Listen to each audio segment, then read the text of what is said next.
Hey, October 20th, 2021, the economic crisis has shifted into the next gear. It appears the National Guard is going to be needed, and they're saying right now it's being looked at or it might be necessary.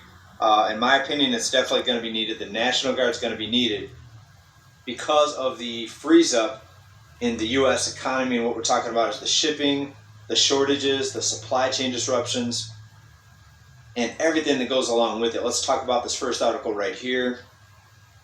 And this is a WAPO article off of MSN. The White House has weighed tapping National Guard to address mounting supply chain backlog.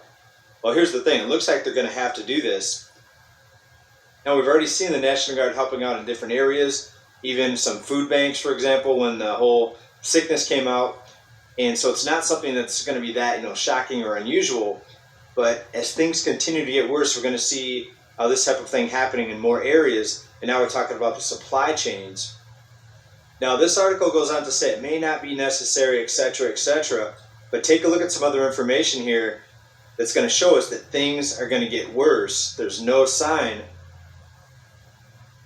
of this whole situation, starting to get better anytime soon, in my opinion. Take a look at a couple articles here.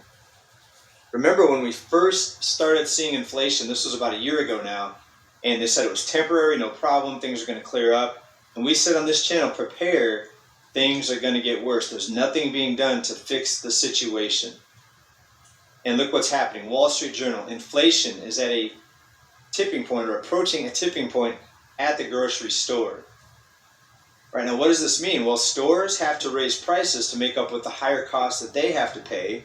And they have overhead, and they have transportation costs, and they have to pay staff, and they're short-staffed, and they have to raise their wages to attract workers. And what stores are concerned about, and it's pointed out a couple in this article, is that prices are going to rise so high that people will no longer be able to buy these goods and items, and you're going to see this stagnation in people being able to purchase goods and items. But yet the grocery stores, they still have the high overhead, they have to charge more. But what happens if people stop buying the items when the prices get so high? Right, so we're talking about a potential crisis here, folks. It's already a crisis for some people that are already living on very tight budgets. But as this expands, as this spreads, more people, I think, are going to feel the pinch and feel the pain of this situation.